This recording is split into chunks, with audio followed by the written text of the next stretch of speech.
Hello, BookTube. I've got a little mail for you today. I thought we'd open it together on a Saturday that caps a week in which I have been reminded of something that I try to forget, which is that I always say on this channel that nobody reads. Nobody reads in the world. Basically, nobody reads. The rounding error, if you look at the population of the world, the estimated population of the world, that number is always changing, just a little sand shifting at either end for the number of people being born and the number of people dying on any given day, on any given week.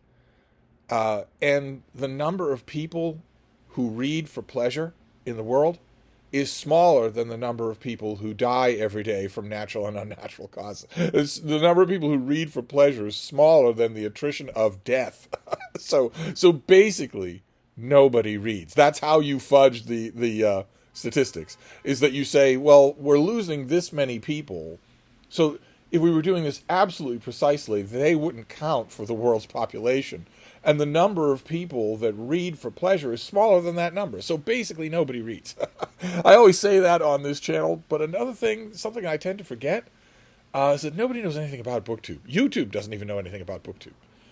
YouTube has a thing of its own, an official thing of its own called BookTube. They were so ignorant of the fact that there was a thriving sub-community on their platform that calls itself BookTube that they thought they were being clever with that name. And that's where you get 1 million subscriber booktubers doing basically press releases, videotaped press releases with Oprah or whoever. Zero content videos, it's just smiling blather, and it's done with makeup ahead of time and whatnot. It's advertising. It's PR. But aside from that, I imagine there are a couple of people that know that exists because it's part of YouTube. But aside from that, nobody knows what BookTube is at all. I am tempted often to think that is not true, because when I go out to a place like the Brattle Bookshop, I am often recognized. But that's where people would go who read books. So I would never be recognized otherwise. I'd love to know if other booktubers get recognized when they're not in a book-specific location. But I've been learning all week that there's no point in talking about BookTube to anybody else, to anybody in the world who doesn't BookTube or doesn't watch BookTube, because all week long I have been paper training a new editor for a new job. And unlike most jobs that I would get, where I would have a new editor, but I would not have a new paymaster, I would not have essentially a new patron. Because the paymaster for that editor would be whatever journal they work for, and they wouldn't have any say in they wouldn't care at all. They wouldn't be interested in any way in what that editor was doing. So basically, if I'd have a new job, I would have an editor. Okay, how are we going to work together? Are you going to emphasize over and over again that there's a hard and fast deadline for this piece, and it's such and such a time, and I'm afraid I'm going to need it at start of business on that day. And you, in my case, me, you write it for that deadline, and then you never hear from them again. Or you don't hear from them for 4 weeks. And when they email, you send them a polite email after a month saying, haven't heard from you, haven't seen the piece, just wondering if it got to you, if everything's okay. Perfectly natural thing to write back if you've waited that long for a piece that had a hard deadline that you were told about a number of times. And then the editor writes back and says, oh, yeah, sorry, things have just totally got away from me here. I promise, I will buckle down to this just as soon as I can. And because you want to keep working, you restrain yourself from writing back immediately and saying, so that deadline was bullshit. So all that stuff about meeting that deadline at start a business on such and such a day was just you power tripping. Because this thing is sat in your inbox, so it obviously didn't have a hard deadline. That is usually the extent of what I have to deal with. But with this a particular project that I'm doing now, I have not only a new editor, but someone sitting on top of that editor who is actually paying. And all week long, I have been dealing with that back and forth, trying to figure out what the logistics here is, what the workflow is going to be here is. I'm not a prima donna in any way. I am an absolutely head down workhorse, but I do have just a few conditions, requirements. I'm not being extra demanding. I don't think I am. The one requirement, the one condition that I proposed, that I insisted on ahead of time, was a little bit unusual and a little bit demanding. And a friend of mine suggested, did you maybe put that there because you were hoping that they would find it unacceptable and that you wouldn't take the job otherwise? But it would be them saying no, not you. but they accepted. They've accepted everything. One of the remaining, two of the remaining items are far more personal than they are professional, on one level anyway. They're things that I insist on. I think all of us should insist on them. I think you at your job should insist that you work from 9 to 5. Period. And that your employer, your manager, your team leader, whatever it is, that it's absolutely beyond the pale, utterly unacceptable for them to call you at 7 at night. That's totally unacceptable. Oh, yeah, I know. It's really terrible. As long as I got you, no. You've only got me because I picked up the phone in case I thought my mother-in-law's house was burning down. You don't got me. Don't do this again. And then hang up.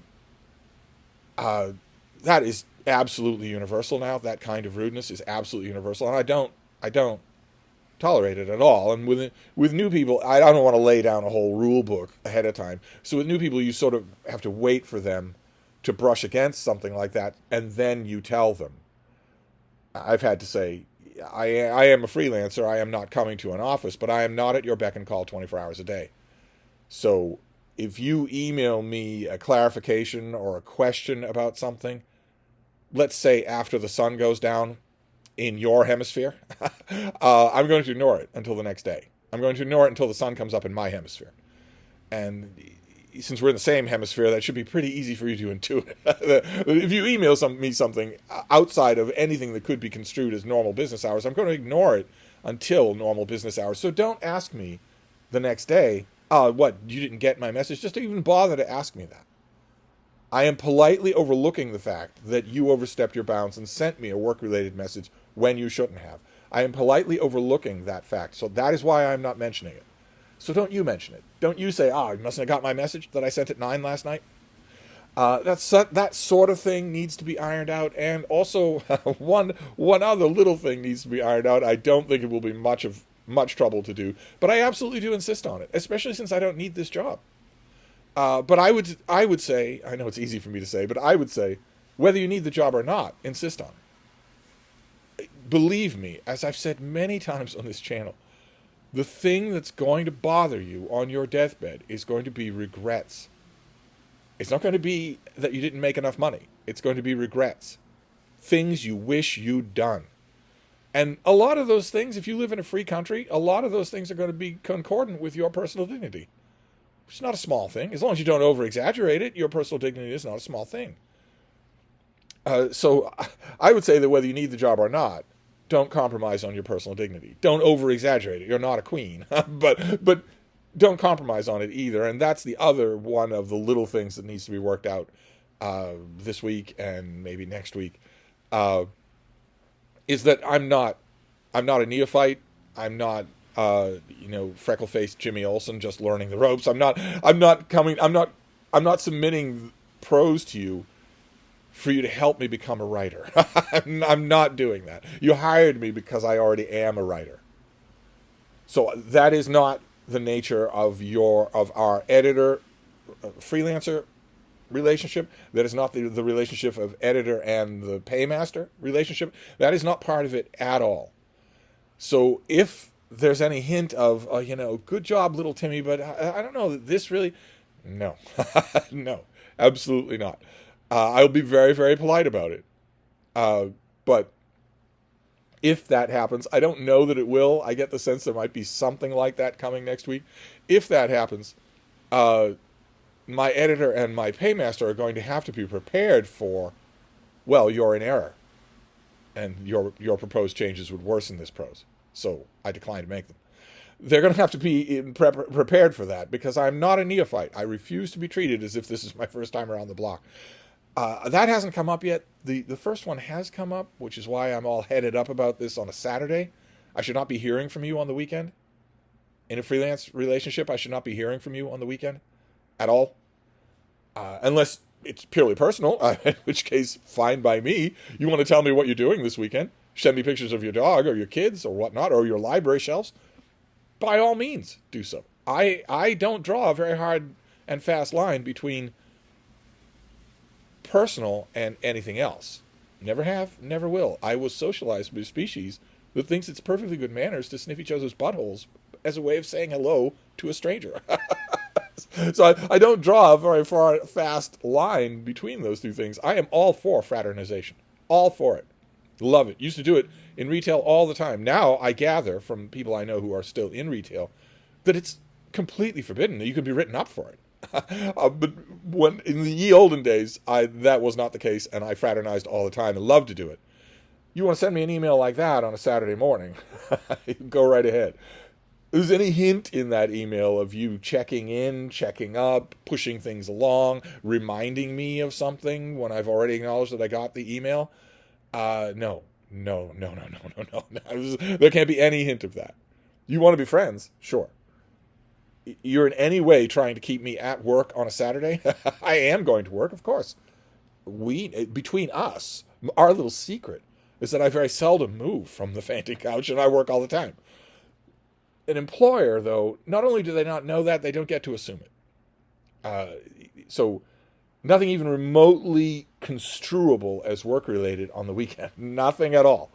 But in amidst all of this basically boils down to a question of what I have on my plate, right? It boils down to a question of how busy am I? Because if my employer were to think that I was completely idle all the time, they might consider themselves justified in emailing me at 9 at night or 11 in the morning on a Saturday. It boils down to a question of how busy I am, which is none of an employer's business. That's why I insist on these protocols, because it's none of your business. You must act as if I'm the busiest person in the world. You must act as if your requests are an imposition on my time, just like I act like my requests are an imposition on your time. That is the right way to start anything. And if the other person wants you to know, no, I am wide open to communication with you. Please do not put such a high premium on the value of my time as you have been doing. They will tell you. But you have to assume that they're incredibly busy. But one of the things that has been hovering around, I haven't bothered to mention it, is BookTube. I've been wanting to. In my mind, I've been thinking, wouldn't it be funny if I included a line saying, well, on top of that, I'm a sexy influencer. You have to leave me time to make videos. Because nobody knows about BookTube. Nobody reads. Nobody cares about books. Nobody cares about BookTube. But so that is decreasing the number of videos that I'm doing.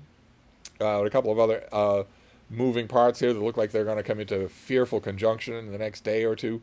So my number of videos may decrease to one a day for a couple of days.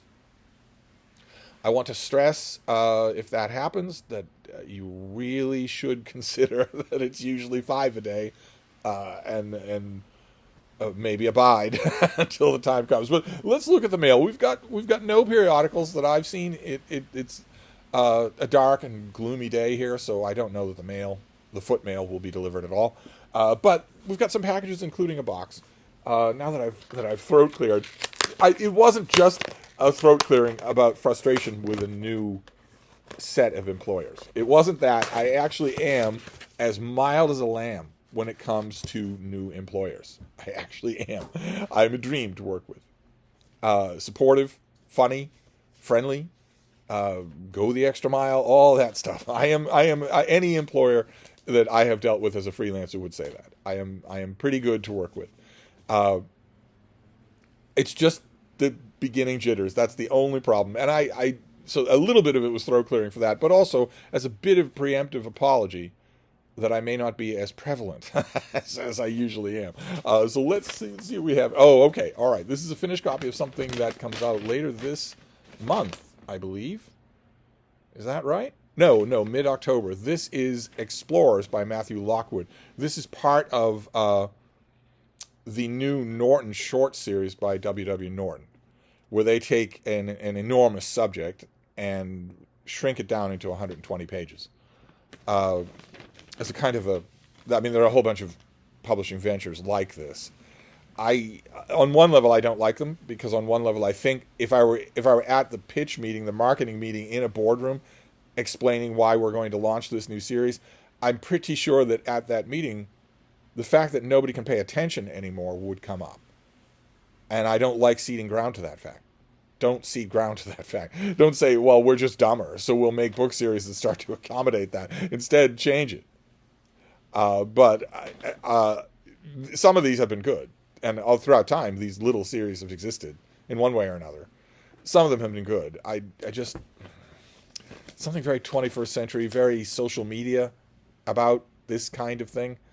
I like, for instance, when I picture the pitch meeting in which Norton Shorts as a run was suggested in the first place, and maybe there was a PowerPoint presentation about what it would be like, and of course you have to sell it at a meeting like that. You have to say why it's a good idea. And Norton didn't do this before, and now it's wanting to do this. Why is it worth the expenditure of money? All that kind of thing. When I think about that kind of pitch meeting, I try to handicap the odds that anyone at that meeting got through the whole meeting without checking their cell phones and just confirming all the worst reasons why such a thing would exist. I mean, I'm happy for this. Some authors lean into the anecdotal nature of such a small thing, the very short introductions at Oxford, whatnot.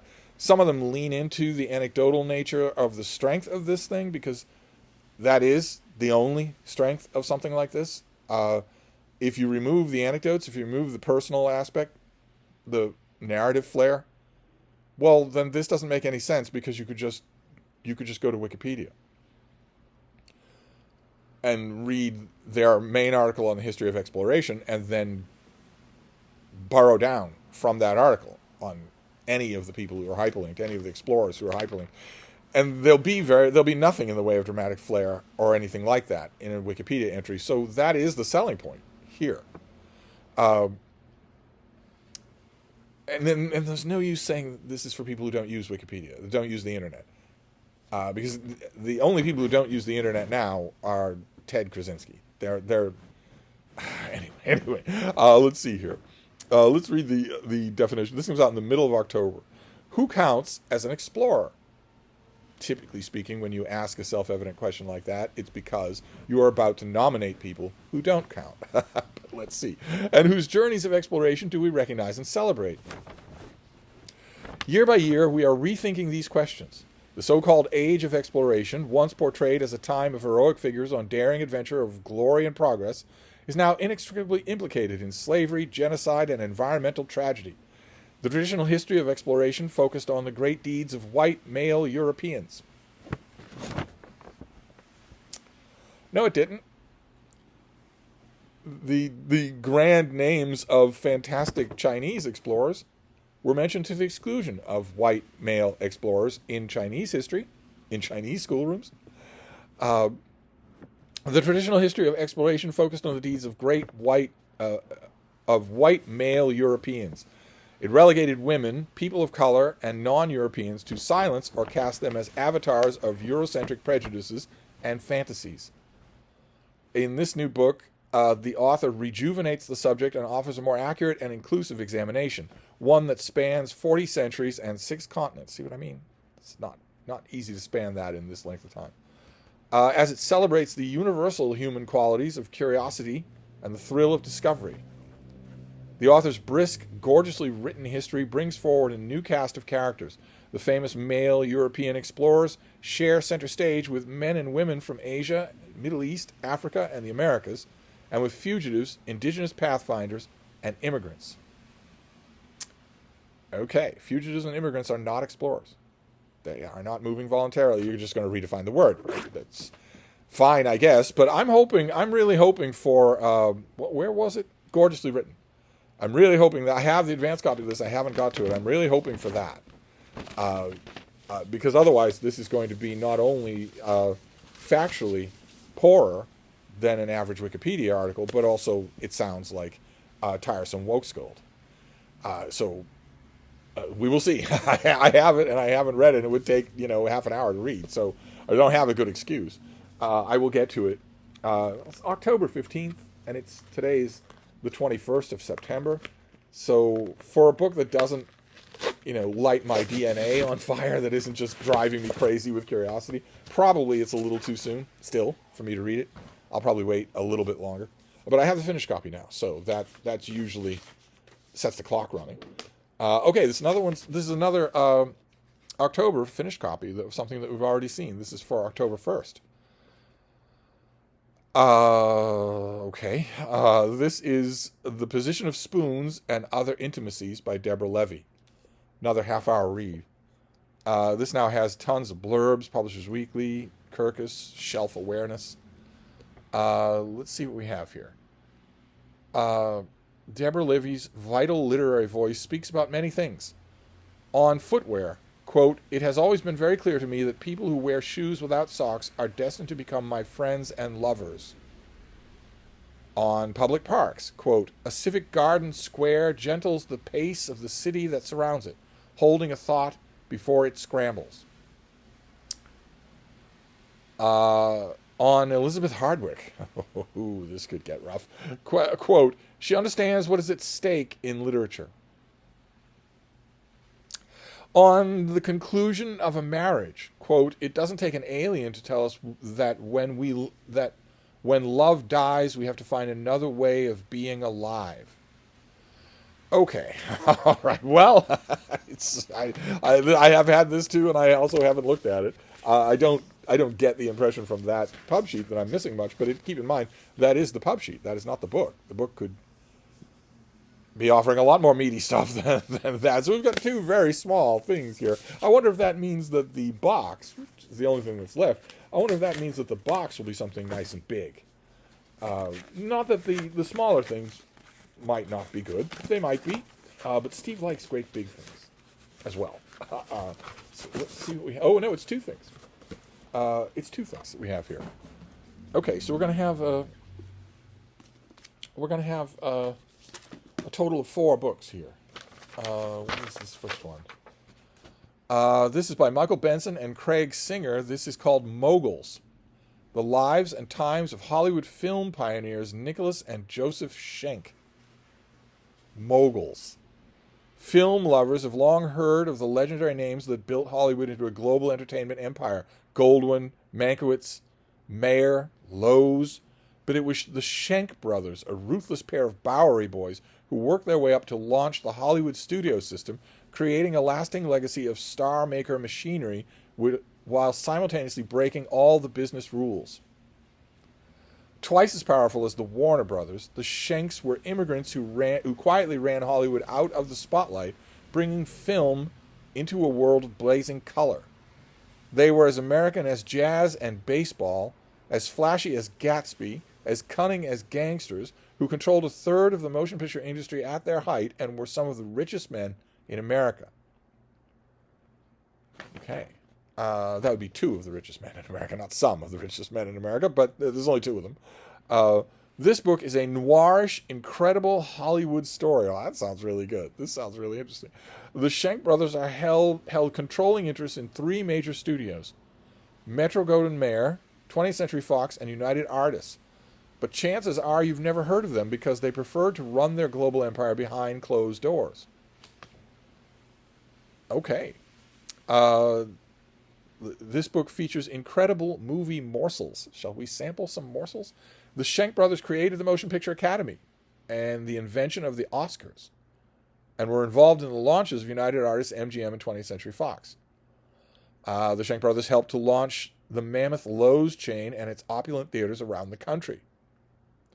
The Schenck brothers halted a Nazi takeover of the movie industry and a shakedown of the mob in the 1930s. Marilyn Monroe was Joe's special friend, in air quotes, responsible for her fantastic rise to stardom.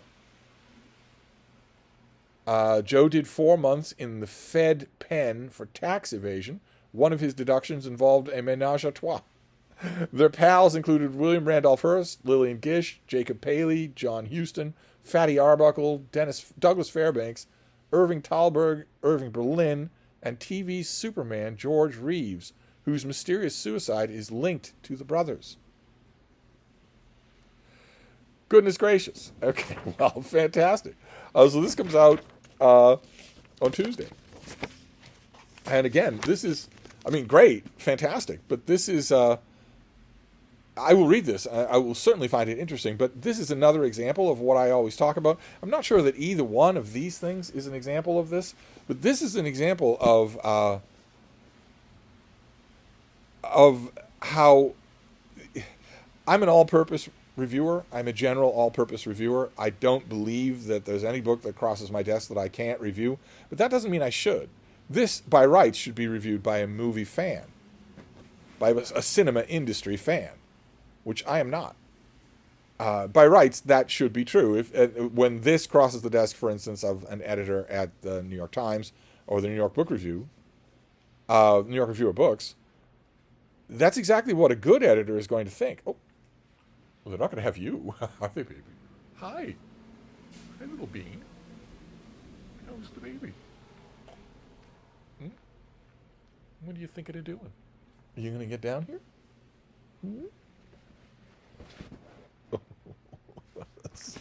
Oh, oh goodness. Oh, goodness gracious. Oh, are you going to cross the Bering Strait to your chair? Is that what you're going to do? Huh? You can do it, baby. Or are you going to curl up next to me?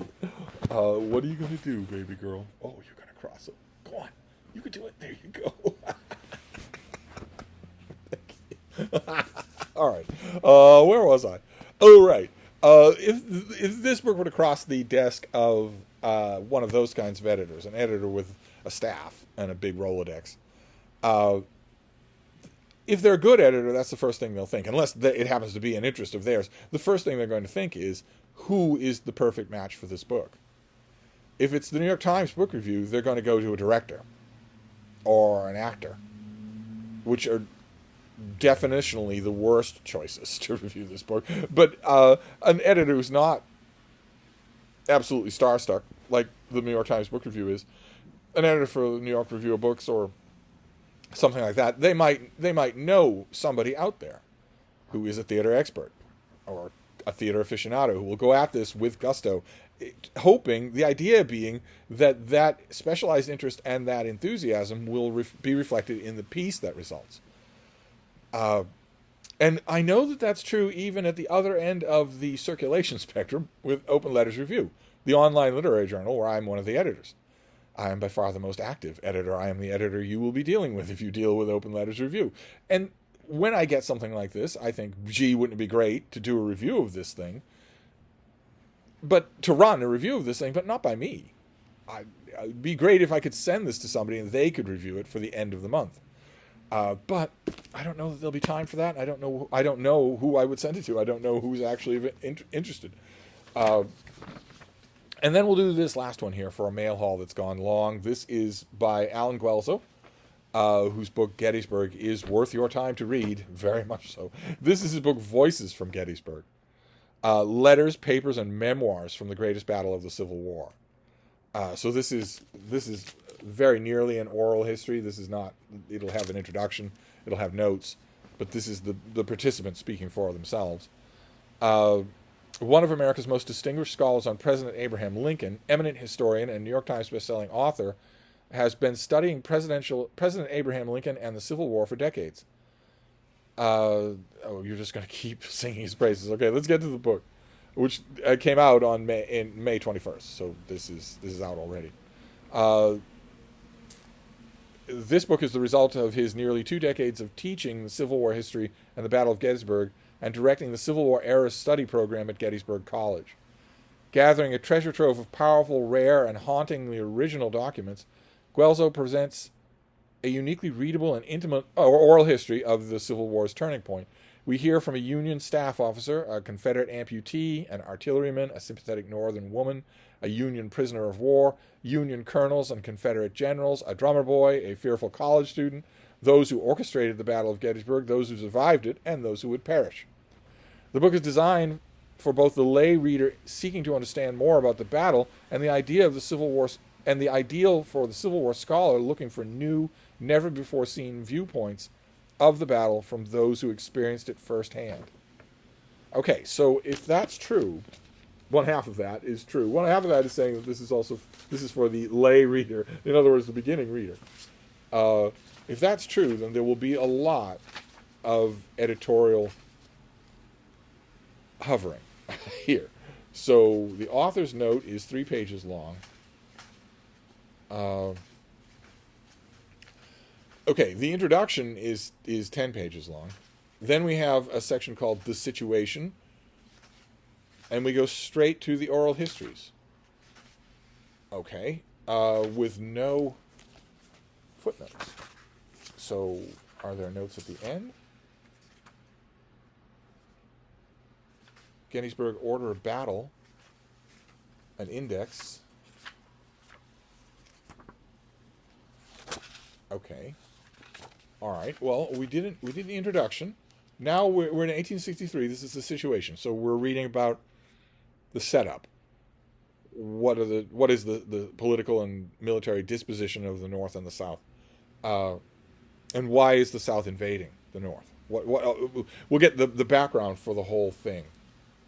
So after its initial season of victories in the summer and fall of 1861, the tide of the American Civil War turned abruptly against the Southern Confederacy. In February 1862, Union forces in Tennessee, under the unlikely command of a former U.S. Army officer named U.S. Ulysses Grant, struck suddenly at the 2 principal barrier fortifications of the Upper Confederacy at Fort Henry on the Tennessee River and Fort Donelson on the Cumberland. Okay, all right, so you give us that for 3 pages. And then you're right away into the oral history part with an editorial from Horace Greeley.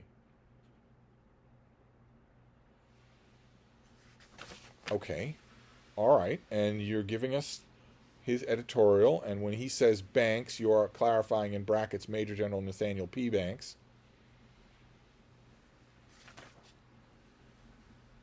Okay, then Horace Greeley's excerpt ends, and you move on to Alexander Butler, Stonewall Jackson in the campaign of 1862. 4 page. Then you move to James Longstreet, Lee in Pennsylvania.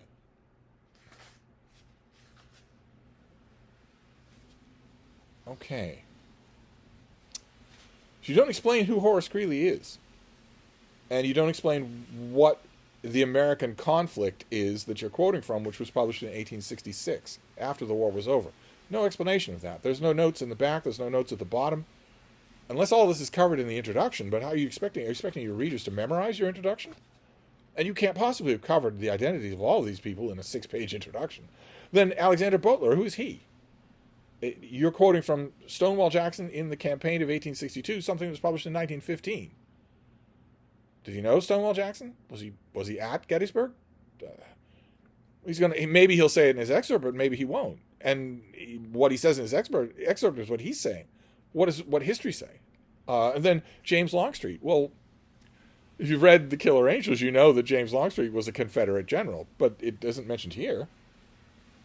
This is a piece of his writing published in 1879. And it has no clarifications in it at all, except that if he's, for instance, mentioning Johnson, well, it's Joseph E. Johnston. It's General Joseph E. Johnston. But that's not much in the way of clarification. We move straight through there to a section called the armies. The 2 armies that became the principal players in the Gettysburg campaign, the Confederate Army of Northern Virginia and the Union Army of the Potomac, were both alike and unalike in significant ways. They were overwhelmingly male. There were no female combatants. Although few women managed to disguise themselves and slip past recruitment inspectors into the ranks. The armies were male. Okay, so a couple of women on either side managed to pull off an incredible feat of disguise. The armies were male. Otherwise, the armies were a world populated by men, especially young men. The average age of Civil War soldiers was between 25 and 26, although the men in the ranks included a dismaying number of mid-teenagers whose enlistments were winked at by recruiters. Okay, so you talk about the armies for 3 pages. Oh no, 4 pages, 5 pages. And then you move to Richard Taylor, Destruction and Reconstruction, Personal Experiences of the Late War in the United States, published in 1879. Who is Richard Taylor? Are you going to tell me in this long introduction? And am I supposed to remember it? Maybe draw a line between the two? That should be here. It shouldn't be in the introduction to this section. John Robson, How a One-Legged Rebel Lives. Reminiscences of the Civil War, published in 1898. George Washburn, Thomas Hyde, Spencer Glasgow Welsh. Okay, all right, okay. Well, this has lots of period illustrations in it, but I wonder about that, because what did it say? Designed for the lay reader to seek an understanding more about the battle. Oh, okay. Okay, well, this is out already, so I don't know that I'll be reviewing it, but I'm not sure about that lay reader part. I'm not even sure about the specialist part. How many specialists are going to be able to identify each one of these people if the book doesn't identify them? It's about Gettysburg, so I'll read it anyway, but I don't know. I have a lot of questions about that, the approach here. So this is Voices from Gettysburg by Alan Guelso. Then we have Moguls, about the Schenck brothers. I had no idea. I don't know anything about them. Don't know anything about the movies they make. Then we have The Position of Spoons by Deborah Levy. And finally, Explorers by Matthew Lockwood, a brief introduction to explorers. So all nonfiction and no great big books. This right here does not represent a full night of reading for yours truly. It doesn't represent a full night of reading in a couple of ways. One, it's not enough pages to occupy me for a whole night. And two, I'm not going to read all of these in one night. I'm not going to read this particular lineup in any one night. Oh, we're doing little hopscotch sirens here. Okay, so you're not just running your siren. Yeah, so you're doing it in little burps all up and down the street. Isn't that cute? Isn't that fun? Maybe have your kid along on a Saturday morning when you're disturbing everyone else. Maybe have your kid along. Maybe you're telling your kid, see what power we have? Anyway, I will not be reading this exact lineup. I'm not sure which of these things will get pride of precedence tonight. I mean, the first two, that's an hour's reading. I could probably knock those two off and just have done with them. And either one of them could surprise me, which would be nice.